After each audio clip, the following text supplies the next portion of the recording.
Hi friends, అందరూ కార్తీక సోమవారం కదా పూజ కంప్లీట్ చేస్తారా? ఈరోజు మా ఇంట్లో కూడా పూజ కంప్లీట్ అయింది. ఇది ఎందుకు చెప్తున్నానంటే ఈరోజు ఒక విషయం జరిగింది, అది మీతో షేర్ చేసుకోవాలనుకుంటున్నాను.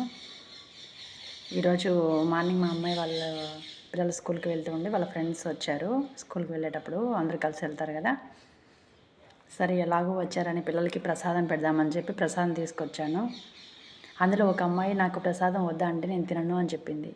ఎందుకు తినవే, తీసుకో, ఏమవుతుందని నేను అడిగితే, లేదా అంటే మేము క్రిస్టియన్స్, మేము మీ టెంపుల్స్కి దగ్గర పెట్టే ప్రసాదాలు మేము తినము, మేము మీ పూజలకి ఏది చేసినా మేము తీసుకోమా ఆంటీ అని చెప్పింది. అదేంటి, ఏమవుతుంది, ఎవరు చెప్పారు నీకు ఇవన్నీ, అసలు దేం కాదులే తీసుకో అంటే, లేదా ఆంటీ మేము తినమా ఆంటీ అని. ఎవరు చెప్పారు తినొద్దని అంటే, మా అమ్మ చెప్పింది ఆంటీ అనింది. నేను ఇంతకుముందు చాలా వీడియోస్లలో చెప్పాను, పిల్లలు ఏం చేసినా తల్లిదండ్రుల దగ్గర నుంచే నేర్చుకుంటారు అని.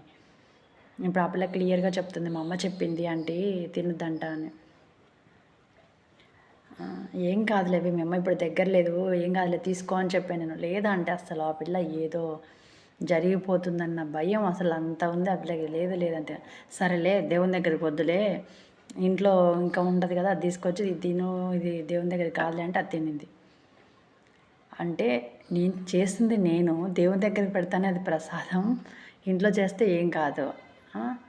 అసలు ఆ పద్ధతి ఏంటి, ఏం మాట్లాడలేదు. నేను నవ్వాలో లేకపోతే అసలు నాకేం అర్థం కాలే కాసేపు. సరే, నేను ఇందులో ఏం చెప్తున్నానంటే పిల్లలకి అలాంటివి ఎందుకు చెప్పాలి తల్లిదండ్రులు.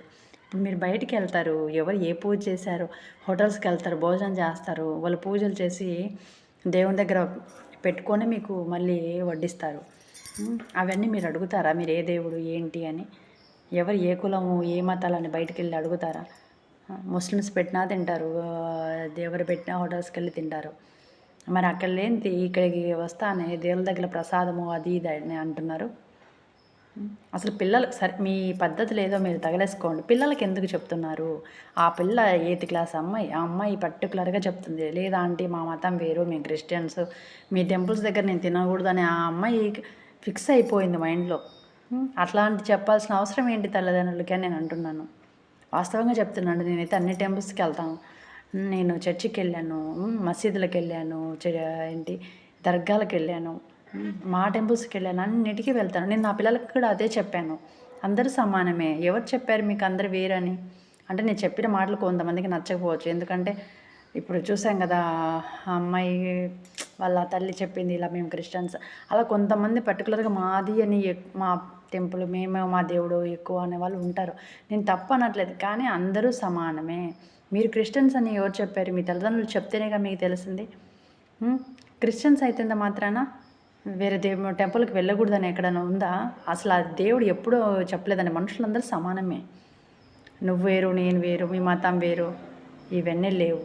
అవన్నీ అసలు ఫస్ట్ మీరంటే ఎలాగ ఉన్నారో మనకు తెలియదు. పిల్లలకు మాత్రం దయచేసి అలాంటివి చెప్పకండి, అందరూ సమానమే. అలాంటి విషయాలు పిల్లలకి దయచేసి నేర్పించకండి. ఎందుకంటే పిల్లలు స్కూళ్ళల్లో కానీ ఇవన్నీ పర్టికులర్గా మీరు వేరు మేము వేరు అనే మాటలు ఇప్పుడు ఇక్కడ మాట్లాడిన అమ్మాయి అక్కడ మాట్లాడదు అనేది రూల్ లేదు.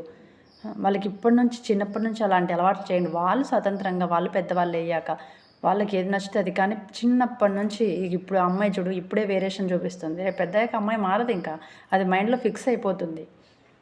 కాబట్టి తల్లిదండ్రులు అలాంటి చిన్నప్పటి నుంచి చెప్పకండి, అందరూ సమానమే అని చెప్పండి. వాళ్ళకి తెలివి వచ్చి వాళ్ళు ఊహ వచ్చినప్పుడు వాళ్ళకి నచ్చింది వాళ్ళు చేస్తారు, అంతేగాని ఇప్పటి నుంచి మీరు అలాంటి చెప్పడం కరెక్ట్ కాదు. తల్లిదండ్రులు అందరూ సమానమే, ఇది మాత్రమే పిల్లలకి చెప్పండి దయచేసి. నేను ఈ వీడియో ద్వారా అంత చెప్తున్నాను.